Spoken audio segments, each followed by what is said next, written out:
Hi everybody, this is Leviticus chapter 17. I wanted to show this before I go on to 1 Corinthians. This is the law. We looked at in the first video and in the second video. The first video we looked at Acts 15, where the apostles gave the commandment to the new believers not to eat things sacrificed to idols, not to eat blood or have anything to do with that. They also told them not to eat anything strangled and also not to commit fornication. That was in Acts 15. And then we looked into Revelation 2, where the message to the churches that was relayed through John by Jesus, where it said that Christ had some things against some of the churches because they held the doctrine of Balaam. And they taught people to eat things sacrificed to idols and to commit fornication. So that's just a recap. This is Leviticus 17. I wanted to give now where the law actually says that, because we know that the New Testament said it, gave the command. Also, what was said in Revelation was very scary. That was a warning to the churches not to be doing this, to get this doctrine away from them. And there's a reason why I'm doing this study, and that there's lots of reasons, but I believe this one goes overlooked. I don't think we talk about this in churches today, and this is major. So I want you to realize that every command that's given in the New Testament, almost every one is in the Old Testament. You can find it in the law, which is another thing that I'm trying to talk about, is because the law is still valid. The law is still the knowledge of sin. If we're supposed to not sin and love God, we need to learn what things he doesn't like, and we need to stay away from them. So here we go.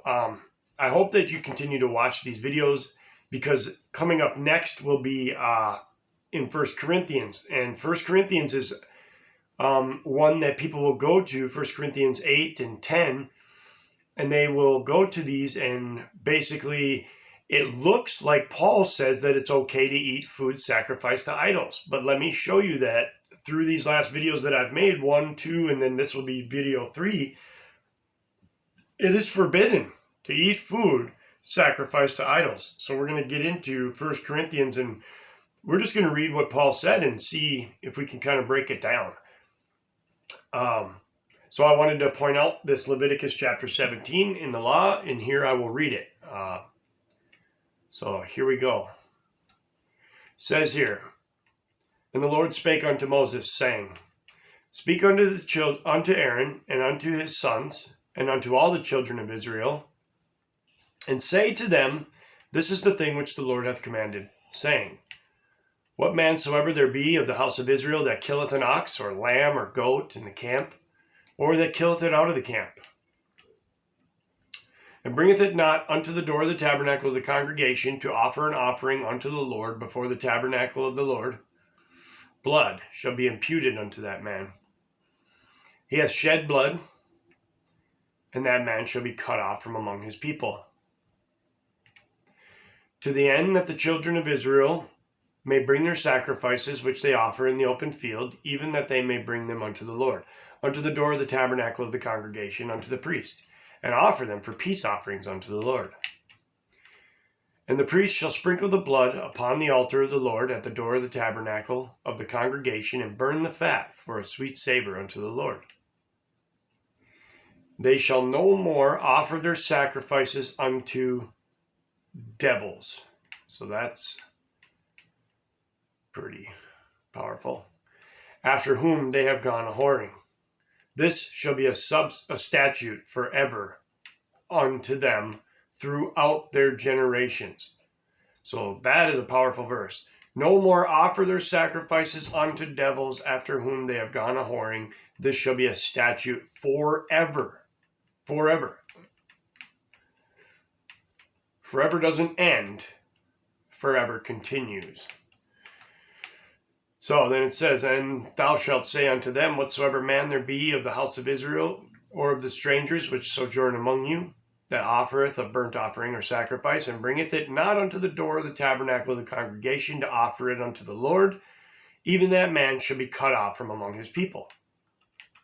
And whatsoever man there be of the house of Israel, or of the strangers that sojourn among you, that eateth any manner of blood, so we remember that from Acts 15, I will even set my face against that soul that eateth blood, and will cut him off from among his people. That's pretty powerful. I will cut him off. I will set my face against him, God says. No eating blood. For the life of the flesh is in the blood, and I have given it to you upon the altar to make an atonement for your souls. For it is the blood that maketh an atonement for the soul. Therefore I said unto the children of Israel, no soul of you shall eat blood, neither shall any stranger that sojourneth among you eat blood. Oops.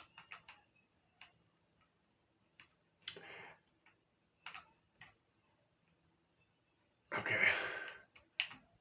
And whatsoever man there be of the children of Israel, or of the strangers that sojourn among you, which hunteth and catcheth any beast or fowl that may be eaten, he shall even pour out the blood thereof, and cover it with dust. That's a big deal, because I'm a hunter, and I grew up hunting. And we didn't make blood sausage in my family, but I know people who did. Blood sausage is not okay with God. And this is also something new that I've pretty recently learned that I'm going to start doing, because I've seen it in here. When I kill any animal, I don't care what animal it is, I am going to cut its throat, and I am going to pour all of its blood out, and I'm going to cover it with dust. I'm going to do this. So, then it says, for it is the life of all flesh. The blood of it is for the life thereof. Therefore I said unto the children of Israel, you shall eat the blood of no manner of flesh. For the life of all flesh is the blood thereof. Whosoever eateth it shall be cut off. So you can see why they commanded this in Acts. And every soul that eateth, and which dieth of itself, or that which was torn with beasts, whether it be one of your own country or a stranger, he shall both wash his clothes and bathe himself in water, and be unclean until the even. Then shall he be clean. But if he wash them not, nor bathe his flesh, then he shall bear his iniquity. So this is kind of interesting, because the blood says, I will cut you off from among your people if you eat it. But this here says if you eat a beast that dies of itself, like if it dies of old age, whether it be your cow or something, or if maybe a bunch of wolves came up, it says, or that which was torn with beasts. So if a bunch of wolves came and killed one of your cows and there's still meat left, it says, if you eat that, then you can wash your clothes and bathe yourself in water, and you will be unclean until the evening. Then you will be clean again. He doesn't give a law like that for the blood. There's no, this is bad, okay? John talks about a sin unto death and a sin not unto death. I think this is kind of a very good example of that. This one here, we can just bathe ourselves because we had that animal and we nurtured it and it was ours. So it's saying that does make you unclean for a little while. But all you have to do is bathe yourself in water and you'll be clean. So I think that's interesting. But I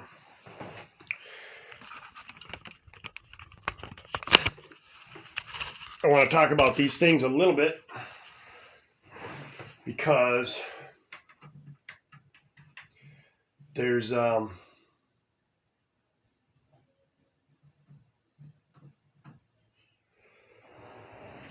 we're not to eat blood, right? So this is when they gave this command to the Gentiles or to the new believers in Christ. When we look at the book of Acts, they gave this command straight from the law. Straight from the law of Moses, straight from Leviticus, the Levitical laws. Why would they do that? If if we are not to keep the law anymore, why would all of the apostles have agreed that these food laws and fornication were important for the new believers to practice? And then in the next verse, Acts 15, like 21 or something, I can't remember what verse, but it said, we know that they'll be in the synagogues, and Moses is preached there every Sabbath day. So they were like, look, these guys are going to be in the synagogues. They're going to learn the law. We don't have to, we just need them to do these things. Stay away from things that are polluted by idols, sacrifice to idols. Like in the beginning of Leviticus here, it said, no longer will you sacrifice things to demons. And then it said, stay away from things that are strangled and from the blood.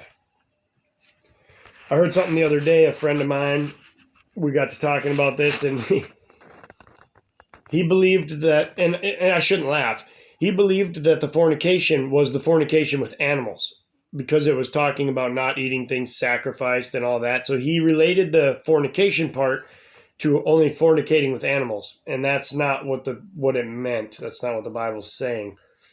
Fornication is fornication. It can include animals. You're not to have sex with animals.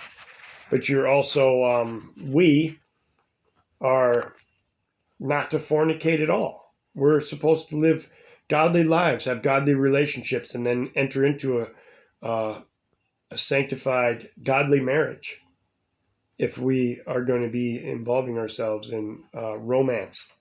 So, but it's amazing that these things were taught to the new believers by the apostles, by Paul. They had to have a big argument about the circumcision thing. Circumcision was a thing of the flesh. It was a sign of the covenant. Christ is our new circumcision. Circumcision is actually still a law. It's just not the circumcision of the flesh. Colossians 2 says you'll be circumcised with the circumcision made not with hands. You'll be the whole Bible says be circumcised in heart. Be a Jew in heart. Have faith. So that's pretty cool.